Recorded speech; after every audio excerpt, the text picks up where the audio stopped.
नमो विष्णुपदाय कृष्णपृष्ठाय भूतले श्रीमते मधुसूदनाय बापूजी इति नामनि। नमस्ते मधुसूदनाय भक्तिपादप्रियाय ते दुर्लभ कृष्ण भक्ति अति सरलकाय। राधे कृष्ण। श्रीमद् भगवद गीता अध्याय 3 श्लोक नंबर 10। सृष्टि के प्रारंभ में समस्त प्राणियों के स्वामी अर्थात प्रजापति ने विष्णु के लिए यज्ञ सहित मनुष्यों तथा देवताओं की संततियों को रचा और उनसे कहा कि तुम इस यज्ञ में सुखी रहो, क्योंकि इसके करने से तुम्हें सुखपूर्वक रहने तथा मुक्ति प्राप्त करने के लिए समस्त वांछित वस्तुएं प्राप्त हो सकेगी। अब यहाँ बताया गया है कि जब सृष्टि की रचना हुई तो प्रजापति कौन है? ब्रह्मा। प्रजापति ने क्या कहा कि विष्णु और देवताओं के बीच में जो संयोग बना रहेगा वो यज्ञों के द्वारा बना रहेगा। और फिर इसमें लिखा है कि तुम इस यज्ञ से सुखी रहो, क्योंकि इसे करने से तुम्हें सुख पूर्वक रहने तथा मुक्ति प्राप्त करने के लिए समस्त वांछित वस्तुएं, मतलब जो तुम इच्छा करोगे वो वस्तु तुम्हें मिल जाएगी। क्या करने से? यज्ञ करने से। ये कब की बात है? जब सृष्टि की रचना हुई थी, मतलब सतयुग से पहले जब रचना हुई थी। लेकिन अब कलयुग में ऐसा संभव नहीं है कि रोज यज्ञ किया जाए। कर सकते हैं हम? नहीं। और आजकल तो बिल्कुल नहीं, क्योंकि सबके घर में इंटीरियर किया हुआ है, तो धुआं ये सब, प्लस दूसरा और भी पॉसिबल नहीं है, क्योंकि यज्ञ में क्या होता है, जो मंत्रों का उच्चारण है ना, एकदम परफेक्ट, एकदम जो ब्राह्मण होते हैं एकदम मंत्रों का उच्चार। आपको पता है कभी कभी इसका उल्टा रिएक्शन भी हो जाता है, क्योंकि अगर गलत शब्द निकल गया तो उसका उल्टा रिएक्शन भी हो जाता है। तो इसके लिए ना आजकल वैसे ब्राह्मण है, ना हमारी ऐसी स्थितियां हैं, ना हम रोज यज्ञ कर सकते हैं। और देवताओं के लिए यज्ञ करना भी जरूरी है। जैसे आप देखोगे कभी कभी वर्षा नहीं होती है तो सब क्या करते हैं? यज्ञ करते हैं। किसके लिए करते हैं?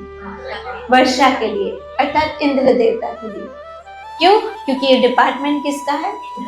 भगवान ने क्या किया है? सब डिपार्टमेंट बांट दिया है, लेकिन मेन किसके हाथ में है?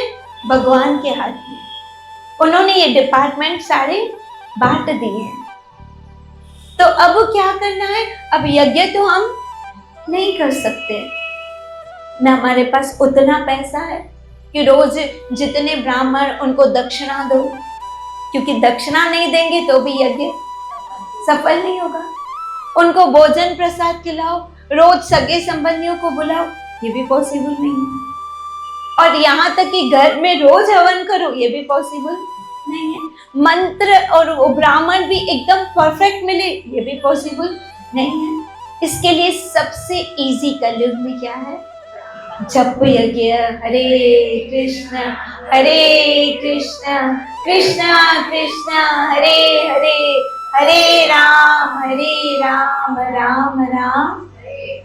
इसलिए हम जब भी आते हैं ना, महामंत्र का कीर्तन करते हैं 10-15 मिनट, ये हमारा रोज यज्ञ हो जाता है, क्योंकि गृहस्थ को यज्ञ करना जरूरी है। जो भी गृहस्थी है उसके लिए यज्ञ अनिवार्य है, करना है। लेकिन हम कर नहीं सकते हैं, इसके लिए हम हरे कृष्ण कृष्ण कृष्ण हरे हरे, हरे राम राम राम। इससे कहा है कि चैतन्य महाप्रभु ने क्या कहा? जीवों का उद्धार करने के लिए कहा कि जप यज्ञ करो। ये चैतन्य महाप्रभु ने कहा है। जब भी हम जप करते हैं ना, तो समझो हम आहुति डालते हैं। क्या करते हैं? हम आहुति डालते हैं। आज ही मैं सुन रही थी कि ये जो हमारी माला है ना, जैसे एक सांप की पिटारी में क्या होता है? सांप होता है ना, हमारी पिटारी है, चिराग है। और इसमें क्या है? माला। अब माला क्या है? जैसे हम बोलते हैं हरे कृष्ण कृष्ण कृष्ण हरे हरे, हरे राम राम राम। ये क्या है? ये एक पुकार है। ये क्या है? पुकार है, एक आवाज लगाना है। जैसे हम किसी को आवाज लगाते हैं, अरे सुनो तो, सुनो तो। हमने किसी को आवाज लगाई, वो तुरंत पीछे मुड़ के देखता है कि कोई मुझे बुला रहा है। या किसी का नाम लेके बुलाते हैं तो तुरंत वो टर्न होके देखता है कि मुझे कोई, जब हम महामंत्र करते हैं ना, और जब हम दिल से अंतरात्मा से करते हैं ना, तो आवाज भगवान तक पहुंचती है और कहते हैं कोई मुझे बुला रहा है, कोई मुझे बुला रहा है, कोई मुझे पुकार रहा है। ये नाम क्या है? ये नाम पुकार है, और ये पुकार सीधा परमात्मा तक पहुंचती है, ईश्वर तक पहुंचती है। कोई मुझे पुकार रहा है। वो आवाज उनके दिल तक, उनके कानों तक पहुंचती है, और वो प्रसन्न होते हैं कि जीव जिस कारण इस संसार में आया है वो वही काम कर रहा है, वो मुझे बुला रहा है। इसलिए हम जो ये हाथ ऊपर करते हैं ना, जय जय श्री राधे, हुआ नहीं अभी, ऐसा नहीं, चले जाओ श्री राधे। मैं ऐसे बता रही हूँ, देखो एक जना चला भी गया, मैंने बोला जय जय श्री राधे, क्योंकि बोलने की देर होती, जय तो उठूं। तो जब हम कहते हैं ना जय जय श्री राम, जाना नहीं ना। तो ये हाथ ऊपर करना मतलब क्या है? ये पुकार, ये शरणागति है, ये शरणागति। जैसे कोई कहता है सब, तो हाथ ऊपर करना मतलब सरेंडर हो गए, हम सरेंडर हो गए। तभी तुम कहते हैं हम हाथ उठाकर कहते हैं हम हो गए राधा। तो ये हाथ उठाना क्या है? शरणागति है, हम आपके हैं, ये शरणागति है। जब बच्चा नींद से उठता है ना, तो रोता है। रोने का अर्थ क्या है? माँ चाहिए। फिर जैसे जैसे माँ नजदीक आती है, ये हाथ उठाता है, ऐसे करता है। इसका मतलब मुझे उठा लो बाबा, ऐसे नहीं जय जय श्री राधे ही नहीं करोगे, भगवान उठा लेगा, ये मतलब नहीं समझना। क्योंकि मौत से तो हर कोई डरता है। हम बोलेंगे जय जय श्री राधे, हे कृष्ण, तो इंदो है मुखे खणी हली में तो वो मुझे पुट्ट जी शादी की नहीं। श्री राधे, ये एक क्या है? एक पुकार है, एक आवाज है, ये एक ध्वनि है। और ये ध्वनि आवाज आती कहां से? श्रील प्रभुपाद जी कहते हैं ये ध्वनि, ये जो महामंत्र की ध्वनि है ना, ये कहां से आई है? ये गोलोक से आई है। कहां से आई है? और ये ध्वनि जब गोलोक से आती है ना, तो जहां भी ये ध्वनि होती है ना, उस पूरे वातावरण को पवित्र बना देती है। जहां भी आप संकीर्तन करोगे, इस वातावरण को पवित्र करती है। दूसरा इसका अर्थ ये भी है, मैंने आपको बताया भी था शायद, कि हरे मतलब राधे, हरे मतलब राधे। तो पहले कृष्ण कहते हैं हरे, फिर राधा रानी कहती कृष्ण। क्या बोलती है? कृष्ण। हरे कृष्ण, फिर कृष्ण बोलते हैं हरे, हरे मतलब राधे। फिर राधा रानी क्या बोलती है? कृष्ण कृष्ण कृष्ण, फिर राधे राधे। एक दूसरे को बुलाते हैं और एक दूसरे को बुलाते हैं, हम आनंद लेते हैं। श्री राम, राम का एक अर्थ यहाँ निकलता है राधा रमण, रमण करने वाला। एक है राम, आनंद देने वाला। एक दूसरा राम का अर्थ है रमण। रमण मतलब पता है? जैसे कहते हैं राधा रमण, रमण मतलब क्या? नहीं, घूमने वाला। घूमते हैं दोनों। रमण, रमण मतलब नहीं कहती कि दोनों श्यामा श्याम जी आपस में रमण कर रहे थे, विहार विहार कर रहे थे, उसको कहते हैं रमण। राधा रमण, राधा रानी के साथ रमण करने वाला, विहार करने वाला। और क्या क्या विहार होता है पता है? नौका विहार, और फिर झूलन लीला, ये सब क्या है? विहार है। जैसे अभी जगन्नाथ रथ यात्रा है ना, तो अब जैसे वृंदावन में कुछ और होता है तो जगन्नाथपुरी में कुछ और होता है। तो जगन्नाथपुरी में क्या होता है? रथ यात्रा से 15 दिन पहले स्नान कराया जाता है, जगन्नाथ जी को स्नान कराया जाता है। फिर स्नान कराने के बाद जगन्नाथ जी को बुखार आता है। हमारे ठाकुर भाई बहुत सेंसिटिव है, समुद्र में क्या कराते? स्नान कराते। फिर स्नान कराने के बाद 15 दिन तक रोज उनको गोली दवाई खिलाते हैं। अब खाने का भोग नहीं लगता है, बोलते बहुत खा लिया अब गोली खाओ। एक वैद्य बुलाया जाता है और वो वैद्य क्या करता है? जगन्नाथ जी को गोलियां खिलाता है। ये आज भी जगन्नाथ जी में होता है। और 15 दिन तक पट बंद होते हैं। क्यों? जगन्नाथ जी को बुखार है। जगन्नाथ जी को क्या है? बुखार है। 15 दिन तक जगन्नाथ जी के पट बंद होते हैं, उनके दर्शन नहीं होते। ये ठाकुर की लीला है और ये भक्त का भाव है। क्यों? क्योंकि एक बार ऐसा हुआ था, जब जगन्नाथ जी को स्नान कराया था तो जगन्नाथ जी के विग्रह को जब वस्त्र पहनाए जा रहे थे तो देखा तो बिल्कुल गर्म, एकदम तप रहे थे। फिर जैसे किसी को बहुत तेज बुखार होता है तो हम क्या रखते हैं? पट्टियां रखते हैं ठंडे पानी की। ऐसे जगन्नाथ जी के सर पे जब पट्टियां रखी तो पट्टी गर्म हो गई। तब से आज तक ये चलता है कि जगन्नाथ जी को स्नान के बाद बुखार होता है, और बुखार होने के बाद जब बुखार उतरता है तो 15 दिन जगन्नाथ जी अंदर रह रहे के बोले लोगों में तो होती है जगन्नाथ रथ यात्रा। ये ओरिजिनल ओडिशा में ये सब कुछ होता है। हम अपने यहाँ ये सब कुछ नहीं कर सकते हैं, लेकिन ये ओडिशा में ऐसा ट्रेंड है, ऐसा होता है। ये पुरानी संस्कृति है वहां पे। फिर 15 दिन तक जहां भी जगन्नाथ जी होते हैं, जगन्नाथपुरी में जहां भी जगन्नाथ जी होते हैं, जगन्नाथ जी के दर्शन, इसे जगन्नाथ रथ यात्रा के 15 दिन पहले कभी भी जगन्नाथपुरी नहीं जाना चाहिए, क्योंकि वहां पे दर्शन नहीं होते हैं। और दूसरा, वहां पे गोलियों का, दवाइयों का भोग लगता है जगन्नाथ जी को। टाइम टू टाइम वेद आता है, नाश्ते पे अलग गोली, दोपहर की अलग गोली, रात की अलग गोली। फिर रात को गरम हल्दी वाला दूध, जैसे किसी को बुखार होता है तो कैसे हल्दी वाला गरम दूध पिलाया जाता है, ऐसे उनको दूध पिलाया जाता है। उनको ब्लैंकेट पहना के सुलाया जाता है। तो ये सब क्या है? ये विहार, ये ठाकुर जी की लीला है, ये उत्सव।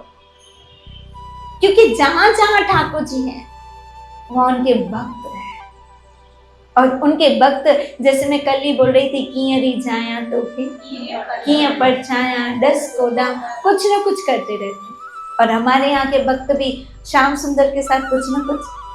अभी हम क्या करने वाले हैं? Mango festival. क्यों मैंगो फेस्टिवल करते हैं? क्योंकि देखो, खाली कृष्ण ने आम नहीं बनाए, कृष्ण ने तो सारे फ्रूट्स बनाए, जैसे चिकू, अंगूर, केला, सेब, पपीता, लीची, चेरी, कीवी, और आजकल तो जो एवोकाडो, बैंगन फ्रूट है, मुझे लगा बैंगन, ड्रैगन, ड्रैगन, ड्रैगन। लेकिन आप बोलोगे कि मैंगो फेस्टिवल ही क्यों? क्योंकि सारे फ्रूट्स भी तो हम कर सकते हैं ना। हम बोले कि पपीता उत्सव है या चेरी उत्सव, जो हम दें हम कर सकते हैं। तो मैंगो ही क्यों? सब आनंद होता है।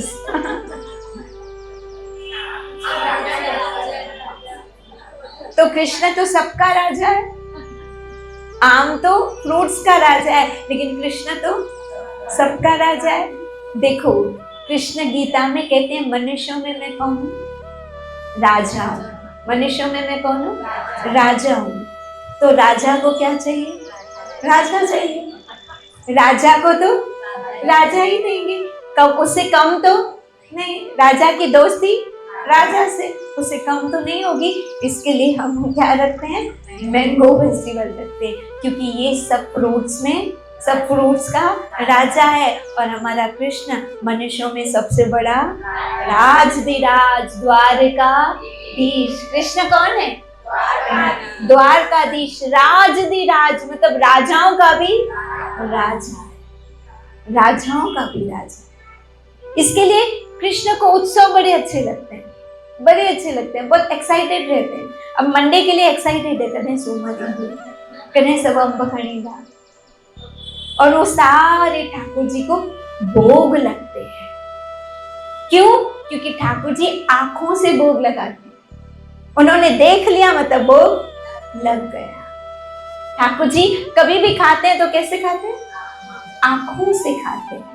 आप जो भी अपने घर में ठाकुर जी को भोग लगाते हो वो कैसे खाते हैं? आंखों से खाते हैं। इसलिए सबसे पहला काम क्या करना चाहिए? हमको पहले भजन करें, सत्संग सुने, सेवा करें, फिर धीरे धीरे धीरे धीरे जब भाव बढ़ता है तो मन में आता है चलो आज ये उत्सव। जैसे यशोदा मैया क्या करती?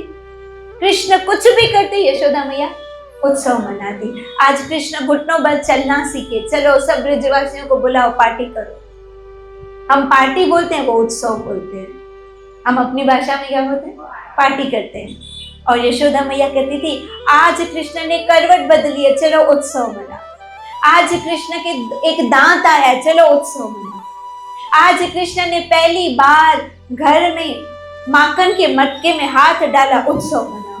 तो रोज नंद भवन में उत्सव, रोज नंद भवन में उत्सव मनाया जाता। क्यों? क्योंकि जिससे हम प्यार करते हैं ना, वो कुछ भी करता है तो हमारे लिए एक उत्सव बना। भक्ति रसामृत सिंधु शास्त्र है, उसमें रूप गोस्वामी लिखते हैं, जो उन्होंने ये शास्त्र लिखा है। तो रूप गोस्वामी लिखते हैं कि भक्तों के जीवन में रोज उत्सव होना चाहिए। क्यों? क्योंकि उनके जीवन में कृष्ण है, कृष्ण का नाम है हरे कृष्णा कृष्णा कृष्णा हरे हरे, हरे राम राम राम। तो ये जो आपने अभी महामंत्र बोला, आपको पता है हमने यज्ञ कर लिया। क्या किया? यज्ञ कर दिया। आप में से कोई बताएगा कि यज्ञ करने से क्या होता है? नॉर्मली यज्ञ क्यों किया जाता है?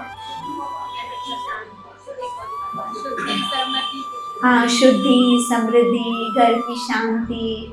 क्योंकि जब ओपनिंग होती है घर की, नए घर की, तो भी हम यज्ञ करते हैं। जब किसी की शादी होती है तो भी वेदी में क्या होता है? यज्ञ।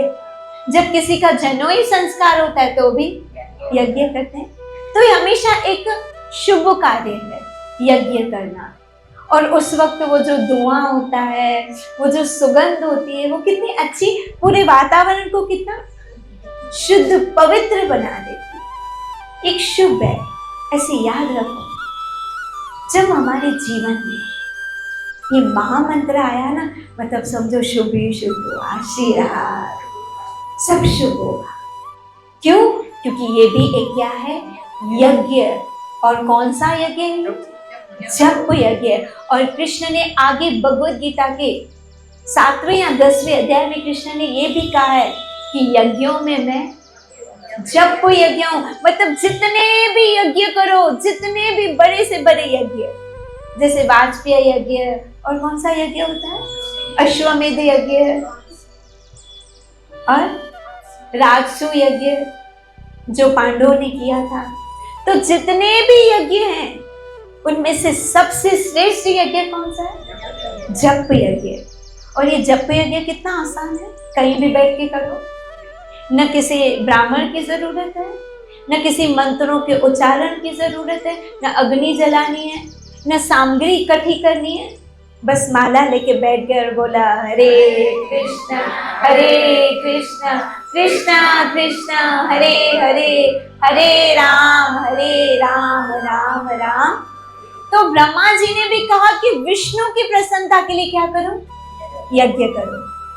अगर हमको भगवान को प्रसन्न करना है तो ये बात कही गई है कि तुम यज्ञ करो। और ये इससे क्या होगा?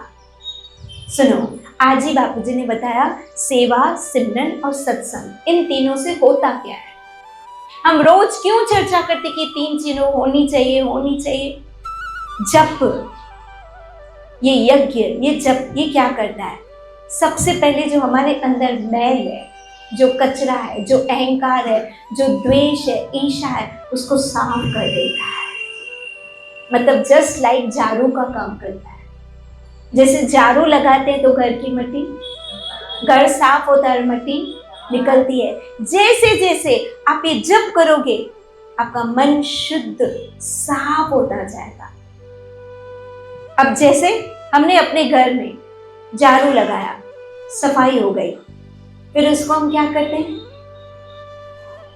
उसके बाद हम घर में चादर बिछाएंगे, अर्थात अच्छी जगह साफ हो गई, वो बैठने के लायक हो गई। फिर हम रूम में चादर बिछाएंगे, थोड़ी और डस्टिंग करेंगे। तो सत्संग क्या करती है? उस साफ जो हमने भजन किया, उस साफ जगह वो सत्संग के शब्द टिक जाते हैं, क्योंकि मैले मन में सत्संग के शब्द भी असर नहीं करेंगे। तभी मैंने कहा कुछ लोग 100 साल भी सत्संग सुनते हैं ना, लेकिन कुछ भी फर्क क्यों? क्योंकि मन क्या है? मैला है, क्योंकि भजन नहीं हुआ है।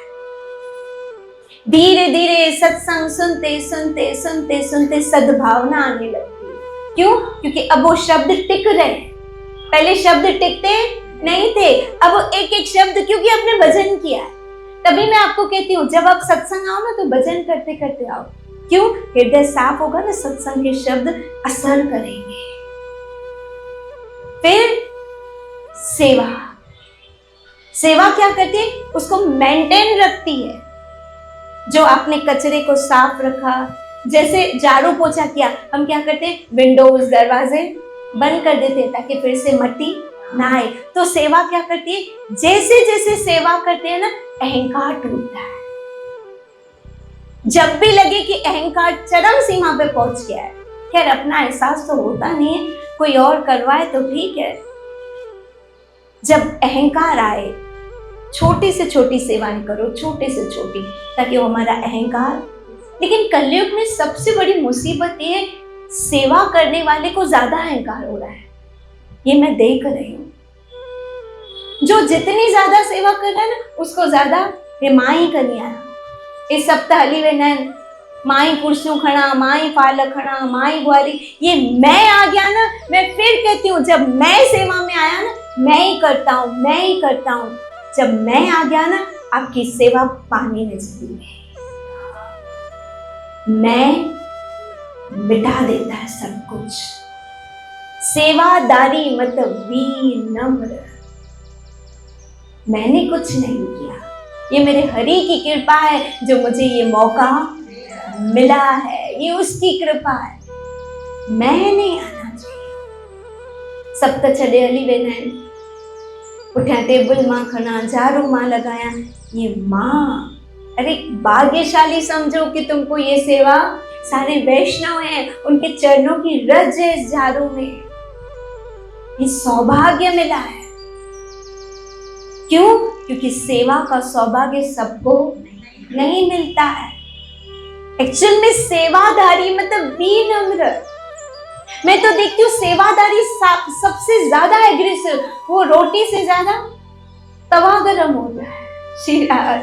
जैसे ही कुछ बात करो, ये गुस्से में जवाब, ये गुस्से में जवाब। और इतना याद रखना, इतना याद रखना, फिर वो ज्यादा समय टिक नहीं पाता है। भगवान किसी का अहंकार बर्दाश्त, वो 1 2 3 कर देता है। फिर उसको श्री राधे। टिकना है तो विनम्र रहना पड़ेगा, मीठा बोलना पड़ेगा। टिकना है तो तनादपि सुनीचेन तरोरपि श्रेष्ठोन अमानेन मानदेन कीर्तन्य सदा हरि। अगर सदा टिके रहना है तो विनम्र रहना। क्यों ना हम प्रेम से, भाव से, विनम्रता से, सौभाग्य समझ के सेवा करें कि मुझे ये सेवा का सौभाग्य मिला है। पता नहीं इतने लोगों को छोड़ के भगवान ने मुझे सेवा दी, मतलब मेरे ऊपर हरे की, मैं तो लायक ही नहीं हूं, मैं तो लायक नहीं हूं। वास्तविक सेवादारी जो है ना वो विनम्र रहेगा और वो सेवा में इतना आगे बढ़ाएगा। सेवक सेवा में रहे, सेवा करे दिन रात, कहत कबीरता दास पर काल करे नहीं घात। सेवक का काम है हमेशा सेवा में लगा रहे, बिना किसी मान की इच्छा के, बिना किसी स्वार्थ की इच्छा से कि मैं ये सेवा कर रहा हूं, इसके बदले में मिल क्या रहा है मुझे। कभी कभी लोग कहते हैं इतना करो तो भी क्या मिलता है, गालियां ही तो मिलती है, तो तुम कुछ पाने के लिए सेवा कर रहे हो। ठाकुर जी अगर तुम दिल से सेवा करो, देखो ठाकुर जी तुम्हें कहां से कहां पहुंचा देते हैं, कहां से कहां पहुंचाए। इसलिए सेवा, सिमरन, सत्संग, सबसे पहले सिमरन, नाम जाप। उसने क्या किया, हमारा हृदय साफ एकदम क्लीन कर दिया।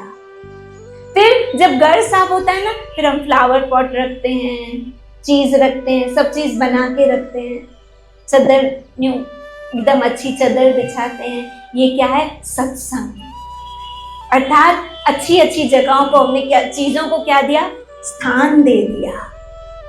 और उसके बाद सेवा मेंटेन रखती है, कहीं अहंकार ना आ जाए। सेवा करते करते मैंने कहा ना कल रहीम की कथा बताई ना, जब वो दान भी करते तो आंखें झुका के करते, कहीं अहंकार ना आ जाए कि इसको मैंने दिया। ये मैं है ना, पता नहीं कब पतन करवा देगा, पता ही नहीं चलेगा। मैं को स्थान मत देना, तू कराने वाला तू, तू ही तू, तू ही तू, तू ही तू। मैं कुछ भी नहीं, मैं को मिटाना है। सतगुरु क्या करते हैं, जब जीव पे कृपा करते हैं तो सबसे पहले उसका अहंकार निकालते हैं, क्यों तो अहंकार के साथ भक्ति कर ही नहीं कर सकता। रावण में अहंकार था, इसे राम ने क्या किया, वध कर दिया। क्यों, मैं, इसे कहते हैं रावण को मैंने नहीं मारा, रावण को मैंने मारा। मैं मरवा देता है जीव को, और मैं इतना आसानी से निकलता भी नहीं है, ये भी बता दूं। उसको निकालने के लिए ना बहुत अपने आप को मारना पड़ता है, बार बार नहीं आता है, लेकिन माँ ये सब कुछ कहो, माँ कहो। इसलिए उसके साथ जप जरूरी है, सत्संग जरूरी है। जैसे जैसे वो जप करेगा, सत्संग करेगा, धीरे धीरे धीरे धीरे उसके अंदर से उसका मैंपन निकलता जाएगा। फिर कियरी जाया तो के, क्यों, अब अपने आप के लिए वो नहीं सोच रहा है, किसके लिए सोच रहा है। फिर कोई उसका मान करे, अपमान करे, कोई उसको सुनाए, उसको कुछ भी फर्क नहीं पड़ता। क्यों, क्योंकि उसके अंदर से क्या निकल गया, मैं निकल गया। इसे आज का ये श्लोक हमें समझाता है कि भगवान विष्णु को प्रसन्न करना है तो क्या करो, यज्ञ करो। और कलयुग में सबसे बड़ा यज्ञ है जप यज्ञ। हरे कृष्णा कृष्णा कृष्णा हरे हरे, हरे राम राम राम। तो सोमवार को यहाँ मैंगो फेस्टिवल है। जय जय श्री राम, जय जय श्री राम, जय जय श्री राम। श्री श्री राधा श्याम सुंदर की निताई गौर।